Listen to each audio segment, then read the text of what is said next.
I went to get a pimple checked out. And somehow I ended up booking an appointment with my ex-boyfriend. Honestly, getting a zit looked at shouldn't be an issue. But this damn thing is growing down there. Who the hell knew Ethan would suddenly end up becoming a gynecologist? I didn't have time to overthink it. Ethan had already snapped on a pair of disposable latex gloves. His voice cold enough to freeze hell over. What's the problem? I couldn't help but steal a glance at him. How the hell does he look even hotter with a mask on? I shrank my shoulders, too terrified to look again. My throat dry as sandpaper. I have a bump down there. Ethan seemed completely unfazed. Like he saw coochies for breakfast. Pants off, get on the table. Lie back. I have crippling social anxiety. I didn't have the guts to pull a I want a female Dr. Tantrum or run out and re-register. I was terrified he'd call me a narcissist or something. So I stiffly climbed onto the exam table and spread my legs. He walked over with a flashlight. His eyes devoid of any emotion. Symptoms? Itches, hurts. I gripped the bedsheet, barely able to breathe. Just then a voice came from the hallway. Dr. Carter, you in there? I panicked, felt like I was being caught cheating. My legs slammed shut instinctively. My thighs instantly clamped around Ethan's head like a vice. Clatter, the flashlight hit the floor. Swish. The curtain was ripped open. The nurse who walked in saw the scene. And her eyes almost popped out of her skull. My body went rigid. Oh, sorry. My bad. The nurse turned and sprinted away. The room was dead silent. I lay there frozen like a corpse. Ethan pried my legs apart. Looking like he was suppressing the urge to murder me. Chloe, you are still absolutely fucking unbelievable.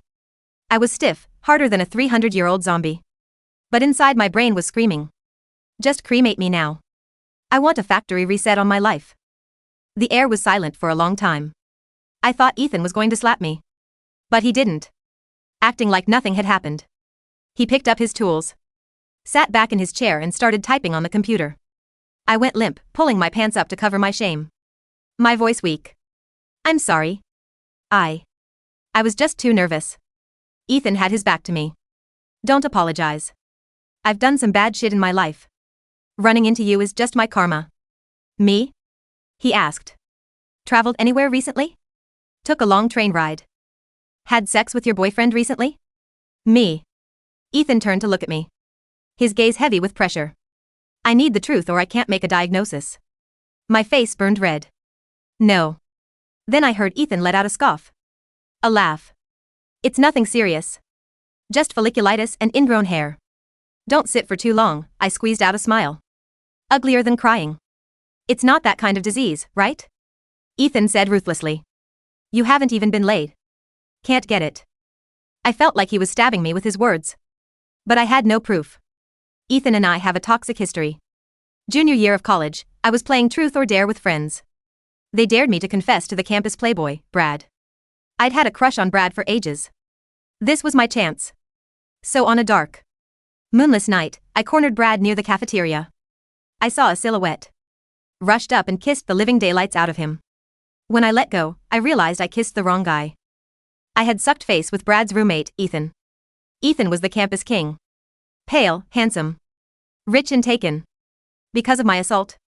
He and his girlfriend broke up. Ethan cornered me after class and told me I had to fill the vacancy. I was indignant, clenching my fists. It wasn't just my fault. You used your tongue, too. He threatened me. Fine. If you don't agree, go convince my ex to get back together with me. I was scared shitless. His ex-girlfriend was the godsister of some local gangster. With tattoos of dragons on one arm and tigers on the other. His fist was bigger than my head. So pretending to endure the humiliation, I started a love-hate relationship with him. But come on, who wouldn't fall for a guy that hot? I gradually fell deep. On graduation day, Ethan said he wanted me to meet his mother. I dressed up wanting to make a good impression. His mom was beautiful. She smiled and said, I hear my son talk about you often. He says you pay for everything with scholarships and part-time jobs. I really like a girl who can endure hardship. Then she accidentally dropped a photo. I picked it up. It was a girl who looked like a supermodel standing next to Ethan. She asked me if the girl in the photo matched Ethan. I stuttered, yes. She didn't need to say more. I knew what it meant, class, difference, money. So I initiated the breakup with Ethan. After graduation, we went our separate ways. During my internship, I ran into a pervert. Brad, the guy I originally liked, saved me and got a rib broken in the process. Just like Ethan. He demanded I be his girlfriend as repayment. I had to agree. The hero saving the beauty thing didn't really work for me emotionally. But he borrowed $3,000 from me and he still hasn't paid it back. I really want that money back. I squatted on the curb sighing deeply. What kind of sin did I commit in a past life? Going to the doctor and getting my ex? If I had no shame, I'd carve that story on my tombstone. I shook my head to clear it and texted Brad. Are you free after work? Come look at apartments with me. My lease was up and the landlord wasn't renewing. If I didn't find a place tonight, I'd be on the streets. Brad replied. I have to work overtime tonight. Can you go alone? I was annoyed and typed. Why do I always have to go alone? What if I meet a bad guy? Ping another message. I want to save more money so I can support you in the future. I remembered the last time Brad and I ate a $3 hot dog. And he asked me to Venmo him $1.50.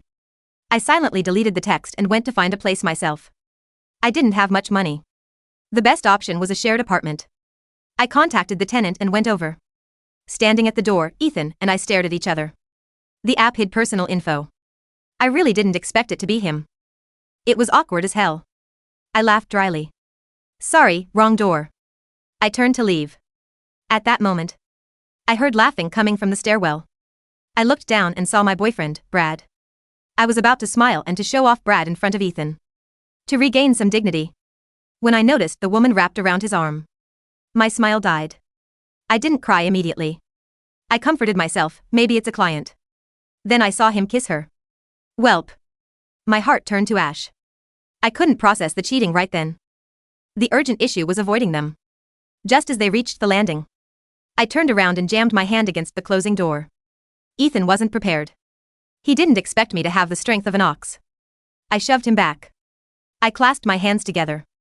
Hide me just for a minute, please. I dove into the bathroom. The apartment was small. I could hear everything outside. I heard Brad say, "This is my buddy. Ethan just moved here. Call him bro." Then a sickeningly sweet female voice. Hi, bro. I grabbed my hair. Me. Ethan's voice was deep and magnetic. You're late, Brad laughed. Just came from a hotel, the woman giggled. Then said, you guys chat. I need to fix my makeup. I sucked in a cold breath. My body tensing up. The next second, I heard Ethan say, there's a dead rat in the bathroom. I stepped on it and haven't cleaned it up yet. The woman immediately backed off. You. I hate rats. I let out a slow breath. Good job, Dr. Carter. But then Brad said. A dead rat, scaring my baby. I'll go throw it out. I gasped again. Ethan, I'll get it. You go wash your hands in the kitchen. The food is here. I didn't dare breathe. Footsteps approached. Click. Door opened. I sat on the toilet like a malfunctioning robot. Face purple, staring at Ethan. Ethan turned on the faucet. The rushing water covered his voice. 1 minute is up. I could feel his mockery and amusement. But I couldn't leave. I still had some dignity left. Stretched my neck and begged. Can I leave after they go? Ethan was ruthless. No. Then call the cops. Unexpectedly, he shouted. Brad. My soul left my body. I lunged forward. Grabbed his arms. Stood on my tiptoes and clamped my hand over his mouth. Ethan looked down at me expressionless. I looked up, eyes pleading. Spare my dog life. Brad appeared at the door. What's up? I was pressed tight against Ethan. Practically kneeling. Ethan smirked against my palm. Grabbed my wrist and pulled it down. Nothing, just a bit constipated. Brad cursed from the hallway and laughed. Walking away, my legs gave out. I whispered, I can't break up with Brad yet. Please don't screw me over, okay? The air froze. I felt a murderous aura from Ethan. Ethan stared at me. The sound of running water filled the silence between us, but it did nothing to drown out the absolute judgment radiating from his pores. You can't break up with him, Ethan repeated, his voice low and dangerous. Because you love him? Because he owes me $3,000. I hissed, checking the door to make sure Brad and his flavor of the month were actually heading to the living room. Do you know how many hot dogs that is? Do you know my rent situation? I am financially tethered to that cheating scumbag until I get my Venmo balance restored. Ethan turned off the faucet. The sudden silence was deafening. He dried his hands on a towel, methodically, like a surgeon preparing to dissect a particularly stupid frog. You are staying with a guy who is currently cheating on you in the next room, Ethan said, for $3,000. Chloe, your price used to be higher. Inflation hit us all hard, I snapped, though my face burned. Look, just don't blow my cover. I need to sneak out. No. What do you mean, no? I mean, you're not sneaking out. Ethan leaned against the counter, crossing those arms that I used to fall asleep on. You're currently homeless, correct? Landlord booted you? I blinked. How did you? I heard you on the phone outside. The walls aren't soundproof. He looked me up and down. You have a skin infection that requires monitoring. You have no apartment. And apparently, you have a debt to collect. He took a step closer. The bathroom suddenly felt the size of a shoebox. Stay here. Here? With you? I squeaked. In the apartment where my boyfriend thinks his bro lives? Brad is an idiot. He won't notice. There are 2 bedrooms. You take the guest room. Ethan reached past me to grab a bottle of mouthwash, his chest brushing my shoulder. I stopped breathing for the second time that day. I'll help you get your money back. In exchange, you help me. Help you with what? My mother, he said, grimacing. She's back in town. She's trying to set me up with the daughter of a hospital director. I need a buffer. You're already good at lying to parents and ruining my life, so you're qualified. I opened my mouth to argue, but then I heard Brad's laugh from the living room, followed by the sound of the TV turning on. I thought about the cold street, my empty bank account, and the folliculitis that was currently itching. Deal, I whispered. But if you murder me in my sleep, I'm haunting your genitals. Ethan smirked. It was the first time I'd seen him smile in 3 years. Deal. Chapter 2, Domestic Warfare. Living with an ex is weird. Living with an ex who has seen your nether regions under a medical flashlight within the last 24 hours is a psychological experiment that violates the Geneva Convention. The next morning, I woke up to the smell of coffee. Real coffee. Not the instant sludge Brad used to make. I shuffled into the kitchen. Ethan was there, wearing gray sweatpants and a tight black t-shirt, flipping an omelet. Sit, he commanded. I'm not hungry. You have an infection. Your immune system is trash. Eat the eggs. I sat. He slid a plate in front of me. Spinach, feta, egg whites. I took a bite. It was annoying how good it was. So, I mumbled, mouth full. What's the plan for the money? Simple. We make Brad jealous, then we make him pay.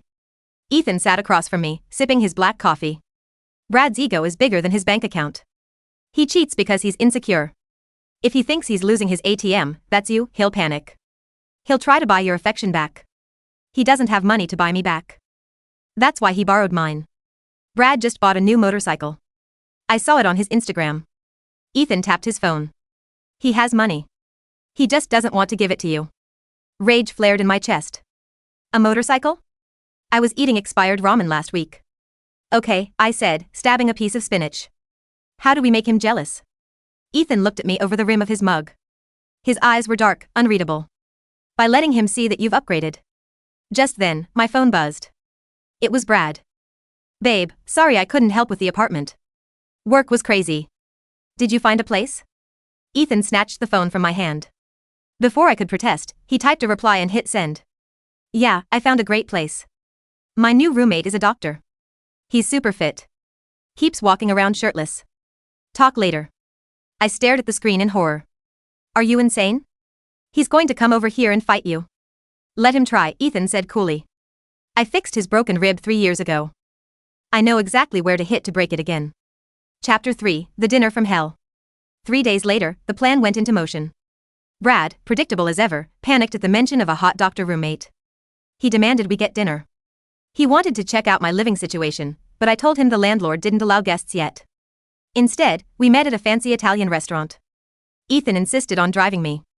You're not going in there looking like a homeless graduate student, Ethan said. He threw a bag at me. Inside was a dress. A red dress. Where did you get this? My sister left it here, he lied. I knew he didn't have a sister. I put it on. It fit perfectly. Suspiciously perfectly. When we pulled up to the restaurant, Brad was waiting outside. He looked disheveled. When he saw me step out of Ethan's Audi, his jaw dropped. Ethan rolled down the window. He was wearing sunglasses at 7 p.m. like a total douchebag, but God, it worked. Hey, bro, Ethan called out. Take care of her. If she comes back hungry, I'm cooking for her myself. Brad looked from the Audi to me, his eyes narrowing. That's the roommate?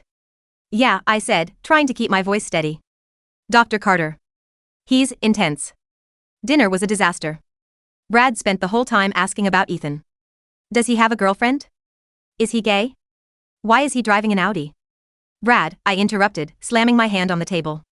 My money. The $3,000. I need it for a deposit on my own place. I can't stay with Dr. Carter forever. Brad shifted in his seat. Babe, I told you, my liquidity is tied up in investments right now. Investments? You mean the Honda CBR 600 parked outside your apartment? Brad froze. How did you? I have eyes, Brad. Give me the money, or we're done.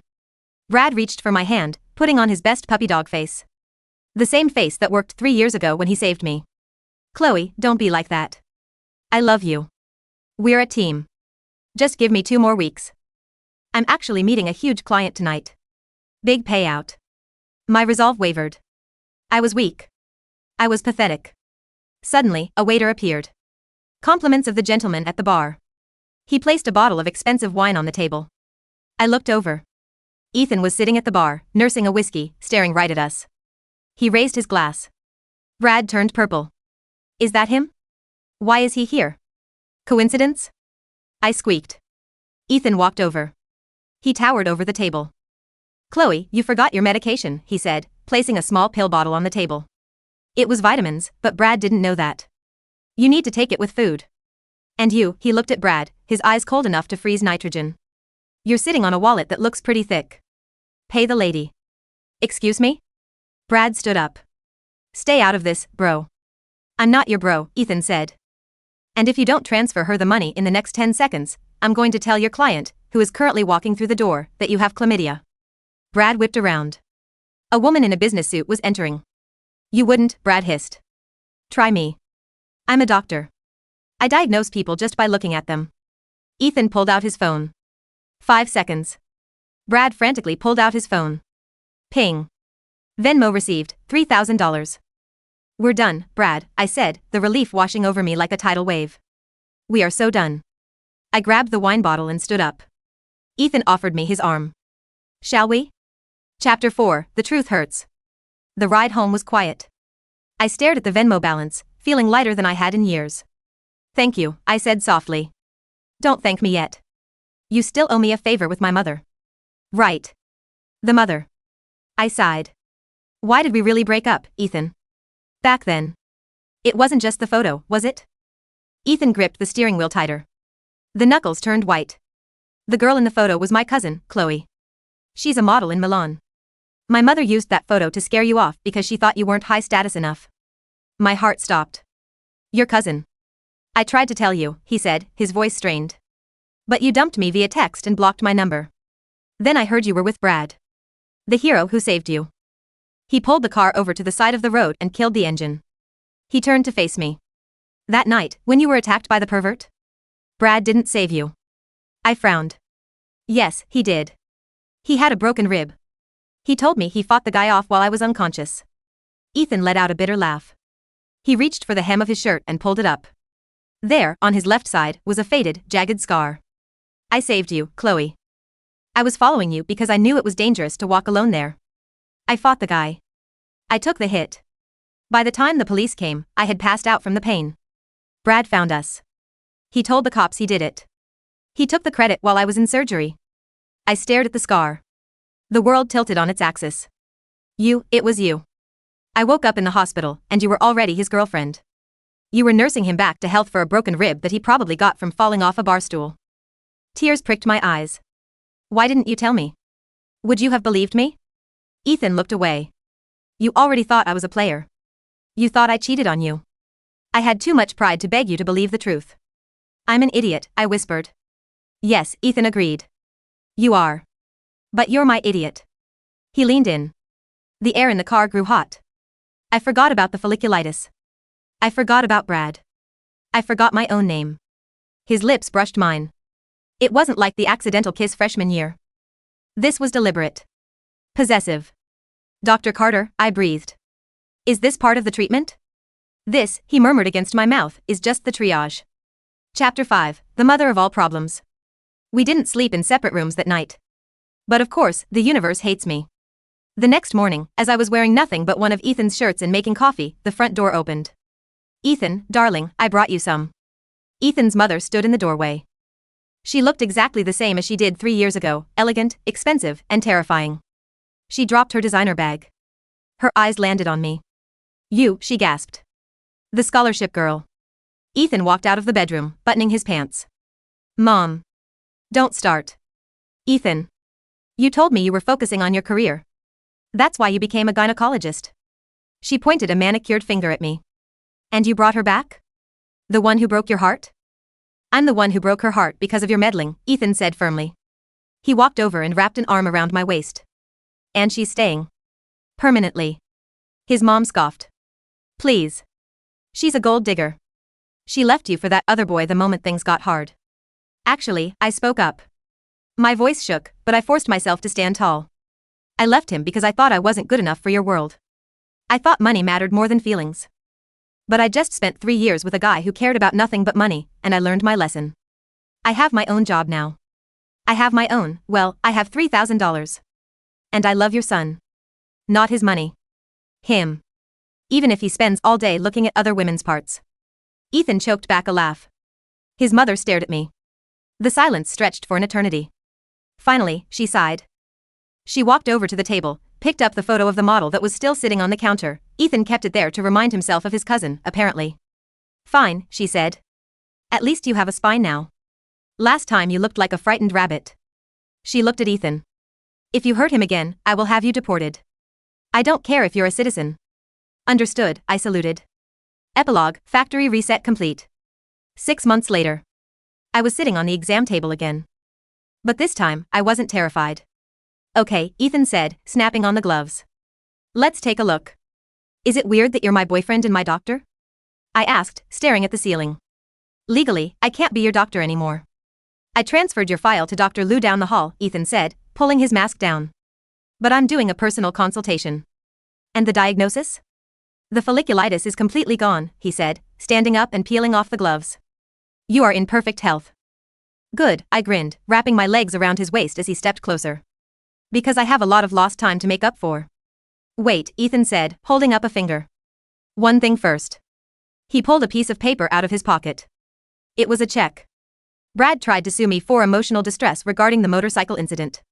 "What? Did you hit him?" "No. I may have accidentally tipped off the IRS about his side hustle. He's being audited. He sent this check to settle the debt he owes you for interest over the last 3 years." I looked at the check. "Another $1,500. "I love you," I said. "I know," Ethan kissed me. "Now, put your pants on. We have an apartment to look at. A bigger one. Unless you want to keep living in my bachelor pad. As long as there are no dead rats," I laughed. I didn't get a factory reset on my life.